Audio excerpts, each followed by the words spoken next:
Hello my friends, you are beautiful and I hope your day's been beautiful as well. Today we're talking about the Switch eShop, and as you very likely already know, it is flourishing. You can't go anywhere these days without tripping over all the indie developers who are just pleased as punch about how their games are performing on Switch. The system is only a little over a year old, yet even multi-platform indies are seeing terrific sales. Yacht Club Games just revealed sales numbers for Shovel Knight, and the Switch already makes up 17% of units sold. Zelda lookalike Blossom Tales, which looks awesome by the way, why did no one tell me about this one, sold 20 times as many units on Switch as it did on Steam, saving the developer from closing down. Everywhere we look, we see games that are selling more on Switch than every other platform combined, despite the Switch having a teeny tiny fraction of their install bases.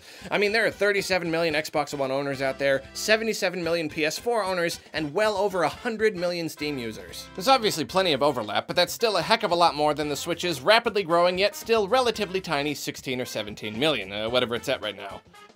I don't know, it probably sold 1 million just since I started talking. And there are a lot of reasons why these games have been doing so well. First off, you've got the fact that the Switch is just a really nice system to play on. It's getting indie games just as they are on other platforms, in many cases with little to no compromises in the graphical or performance departments. You can play these games on your PS4 while sitting on your couch, or on your PC while sitting on your bouncy exercise ball. Hey, it helps keep my core limber. Or you can play it on your Switch anywhere in the whole world. When you're talking about 2D games or simpler 3D ones, the experience is often purely superior on the Switch. Then you got the fact that the Switch is still pretty new. When people get a new system, they want stuff to play on it, so they tend to buy new stuff pretty frequently. As the library grows, this honeymoon period does slowly fade, but early on, people give much more attention to each release. They're keeping their eye out for the next great game to play. They're dying to spend some more quality time with their brand new system. In the first few months especially, we saw games selling in insane numbers for this reason. Then you've got how Nintendo is supporting these games. Considering there was once a time when Nintendo's attitude toward indie developers could perhaps be summed up with a shrug of the shoulders and a dismissive hand wave,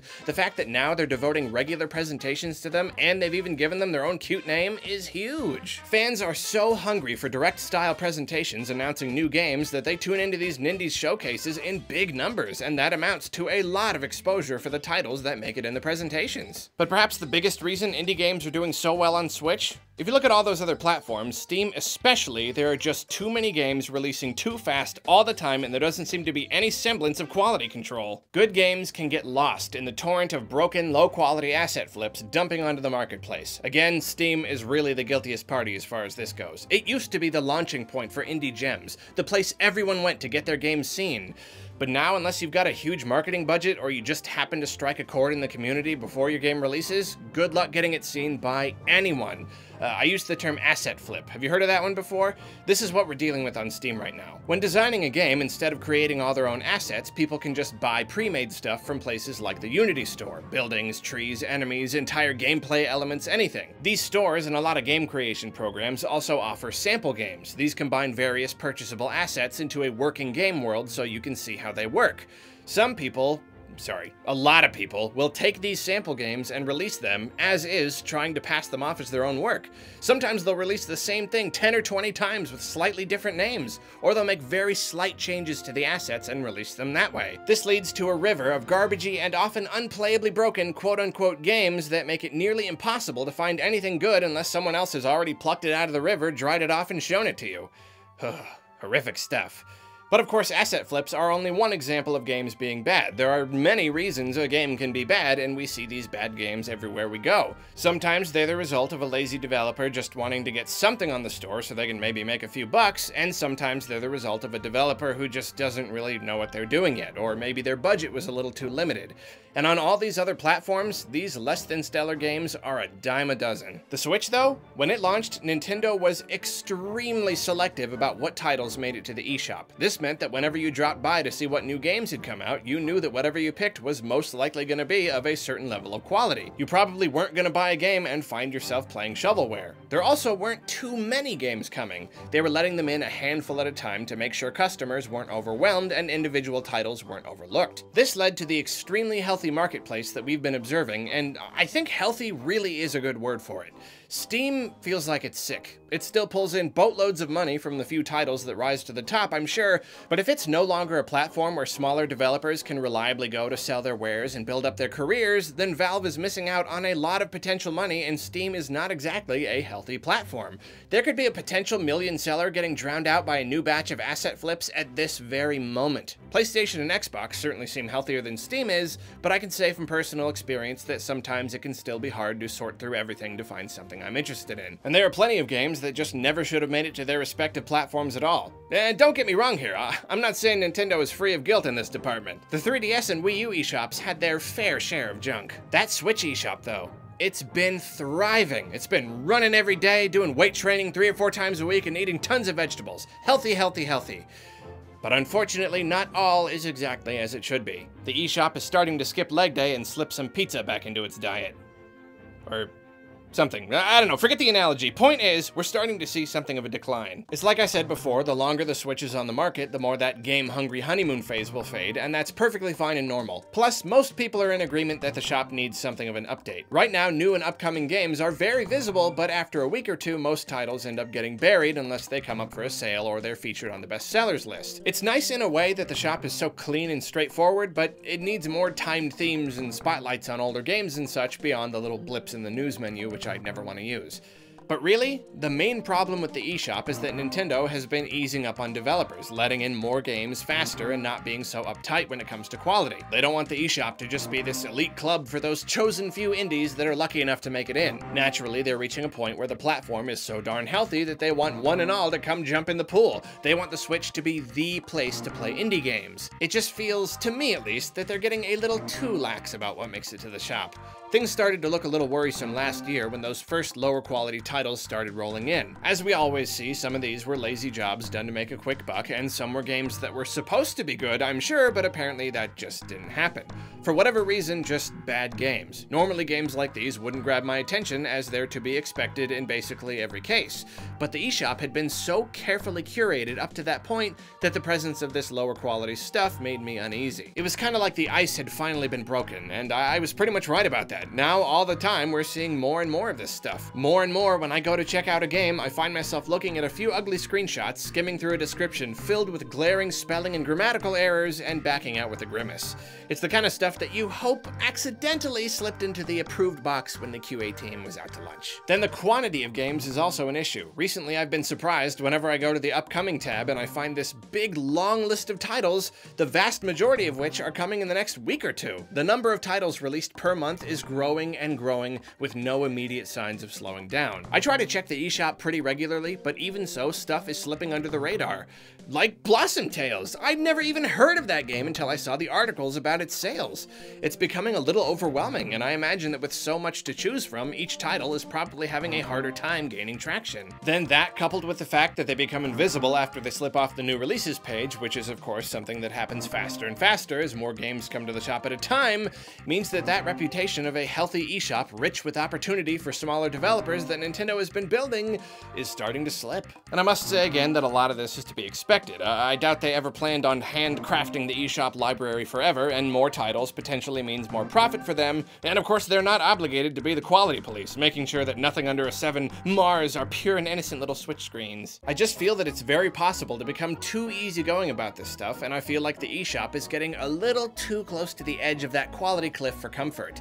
It's still quite healthy and miles above other platforms, but at this current rate, taking a dive is an inevitability. It won't be long at all before there are just too many games for any of them to make much of an impact, and we have to go back to spending way too much time digging through Wii-era style knockoff minigame collections to find the good stuff. It's kind of funny because, like I said, in oversaturated markets, stuffed to the brim with junk has become the norm for any platform, and I think the only reason we're so aware of the current situation with the eShop is because Nintendo really did something unusual by being so careful at first. Like, if they had just opened the floodgates from the get-go, we would have probably just been like, yeah, this is just what digital marketplaces are. When anyone and everyone can put anything on a digital store, it becomes a cluttered mess. That's games for you.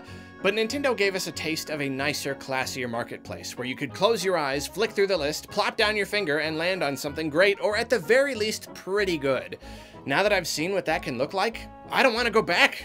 I don't want the eShop to be just like every other store with thousands and thousands of asset flip Minecraft clones and minigame collections and identical arcadey twin-stick zombie shooters. I want to stay in my fancy club where we all have to wear nice jackets at dinner and we talk about our yachts and drink gin and tonic by an Olympic-sized pool that we never swim in. So all I'm saying is Nintendo needs to pull in the reins, pump the brakes a little. They have something really special here, and while in theory a lot of titles makes a lot of money, a healthier marketplace with fewer titles of higher average quality can potentially make even more. It's all about striking that balance and making sure that each customer is finding the games that will interest them and coming back for more. Because if a great title gets buried under a load of bad ones and no one finds it, that's just lost money. Gaming websites and Twitter and all that are really great for hearing about good new stuff, but you can never overestimate the value of visibility on the marketplace itself. For every person who gets their game recommendations from the internet, there's probably at least one other person who makes purchases based on what looks good as they poke around the eShop and on word of mouth among their friends.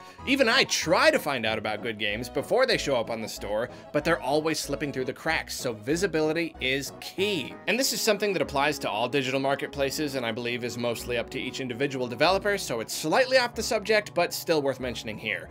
We need more demos. You have no idea how many games I've bought because there was a demo for a game I'd never even heard of and I loved it.